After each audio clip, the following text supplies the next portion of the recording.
Hello everyone, and welcome back to Let's Play The Legend of Zelda Oracle of Ages. The last part we did some necessary side-questing stuff, though it's story required, here in the eastern half of Rolling Ridge. And now we're going to continue on.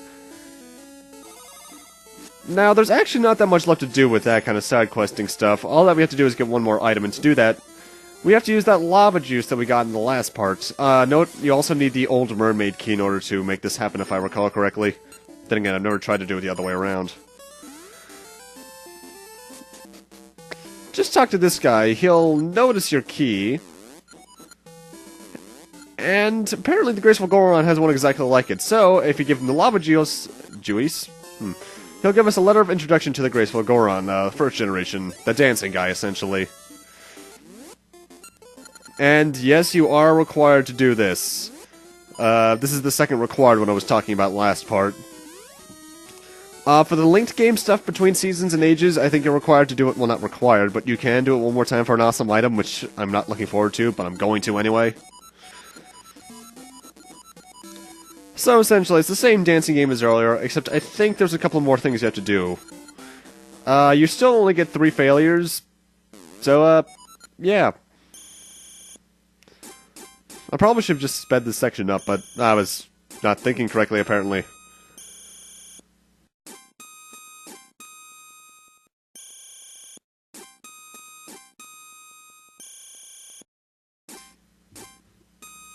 There was a mini-game like this in some other game I recall for a fact, but I can't remember what it was. It wasn't the similar dancing game seasons, I remember that much, but I can't remember what exactly I'm thinking of.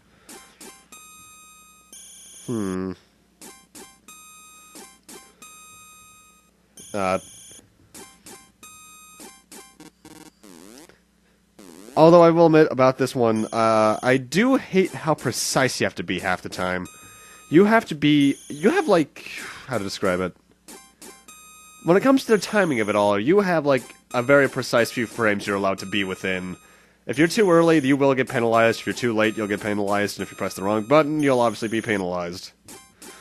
So, watch out for that. Though, admittedly, the rhythm that the dances actually get are pretty cool. But for doing that, we get the Mermaid key. And keep in mind, we already have the old Mermaid key. Now, before we continue on, I decided to go get the Gasha seeds that I planted off-screen. Including this one over here, which was a ring. Here in the past, on the northern part of the Rolling Ridge, there's this Goron who we gave 20 bombs and ember seeds 2 parts ago. And now he's actually found the treasure. You can pick the left or right one. They both contain rings, so they're different rings. The one on the left contains the red holy ring, which has spike damage. The one on the right holds one of the, I think the level 2 armor ring, or maybe the level 1, one of the two. Which decreases your damage taken, but also decreases the damage you do to enemies. And now I'm going to appraise the rings. That's the armor ring level 1. I think I got that from one of the trees. That's the fist ring, which punches when you don't have anything equipped on a button. I don't think it does damage, though, so it's essentially useless. The red luck ring, sorry, that's the thing that does half damage from spiked floors. And the blue holy ring, no damage from Zora's fire. That's all fairly useful, I suppose.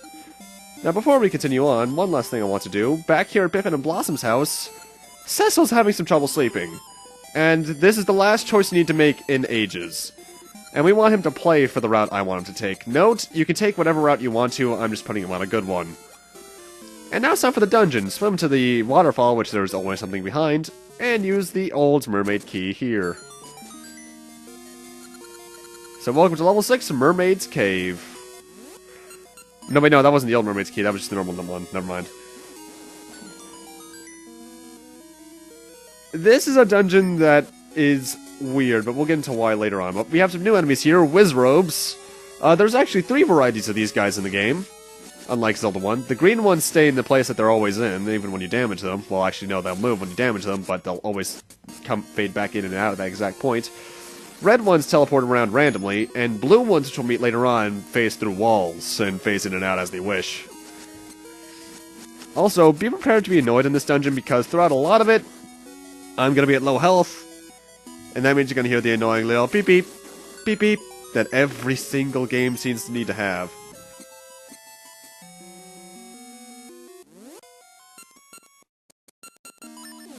That's actually one of my favorite parts about Pokemon Black and White, I think it was, when you're low on health, all that happens is you get just a dun dun dun, and then it just leaves the music alone.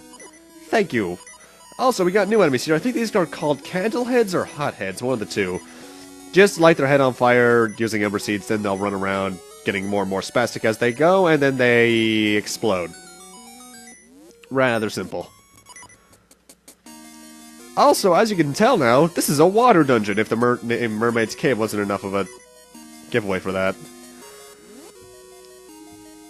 This is a rather weird puzzle. I forget when you learn how to do this, but you need to do them in this order. Far left, middle, front middle, and on the right. And somehow these are very magical torches because they cause the wall to recede. I don't think you're supposed to do this until much, much later, but I'm just doing it now because I know how to. Because the thing is, if you look over here, we can't progress any farther. We can't swim in that, what looks to be royal blue water. We can only swim in the lighter shade of water. And I'm left in these pots because I need help. Also notable, I think I show it off later on, but those anti-fairies there, we can now kill them with a boomerang. However, unlike some Zelda games, they will not turn into a normal fairy upon doing so. You can do the same thing to Sparks, and I don't think they become them either. And that's what the map looks like. That looks enough like a mermaid, I suppose.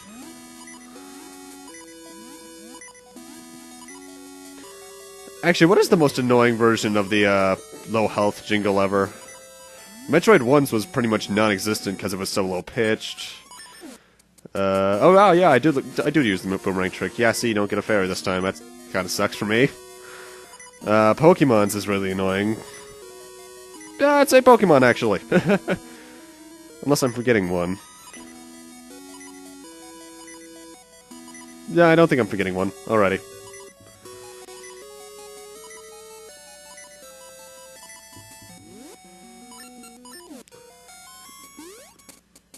Oh, that's one thing I've also forgot to mention at this point. You can jump over pretty much any projectiles enemies throw at you. It's just the fact that some of them, you're not probably going to have the Rock's Feather on at some point, so it's kind of not reliable. And we've seen these puzzles before. Just kill all the mini-gels and somehow miss them. What?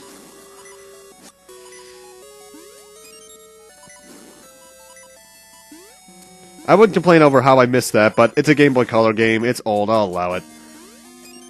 This game's 13, 14 years old. Oh, God. And there's the compass. Only 4 chests left, weirdly enough. Huh. Odd.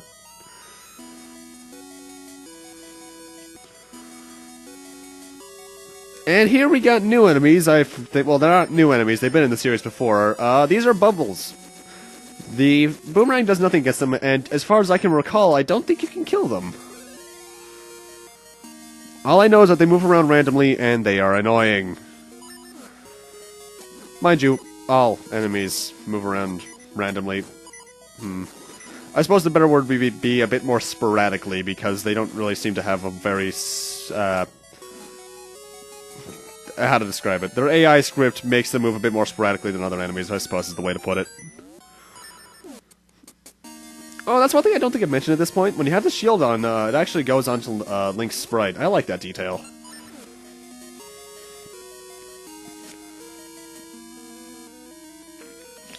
I think this was actually the last Zelda game that had equipable shields that did that. Well, this in Seasons, obviously. Because Minish Cap, when you have the shield equipped, it's just equipped. You don't actually see it until you use it. Small key there, by the way.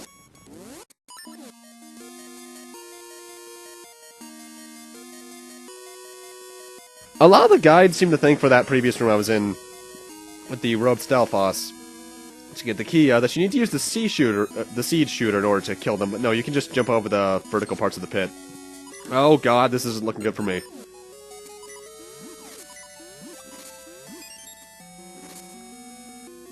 Yeah, I was getting kind of nervous with this because the thing is with me is that I don't like dying in recordings.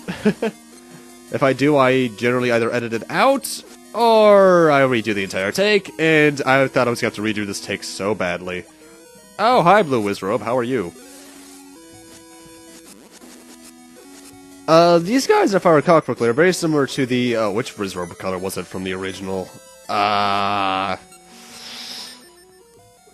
I want to say red? I don't remember. It's been forever since I played the original one. In fact, I don't think I'm ever going to play the original Legend of Zelda again because I hate that game. I'll play Zelda 2 before that, because I actually really like Zelda 2. Anyway, what you have to do in this room is place the Cane of Samaria on one of the two buttons, and then you move this metal pot onto one of the others. Preferably the one on the left because it's a shorter trip. And after that, you unlock the door to the north. Okay, this room. You need bombs in this room. Oh god, no, my greatest enemy. Yep, for the first time in the game, we finally get to see our old friends, the Floor Masters. They grab you, and you're sent back to the entrance to the dungeon. Thankfully, there's only 3 of them. They're limited in this game. Now, you're gonna need bombs in this room, but you are fortunate enough to get bombs in the pots. So yeah. Now, it's not exactly clear what you have to do in this room if you don't look at the map. Why? Well, this is one of those rooms where the wall is bombable, but you don't know unless you hear the sound. Hear that? It's hollow, so you can blow a hole there. And it's at this point you're actually going to want to turn back in the dungeon, because we actually can't progress on from here, because as you can see, there's a locked door. Now, I've been in every room I can possibly be at this point. So, I guess the game's unbeatable, guys. No, there's a way around that, because you might recall, we got 2 Mermaid's keys. Old and new. Or, not really old and new. Old and not old, I suppose. We used the normal Mermaid key to get in here, but what about the old one? Well, let's backtrack to the beginning of the dungeon to find out, shall we? Honestly, I probably should have cut the way out. Better put the way back out, but oh well.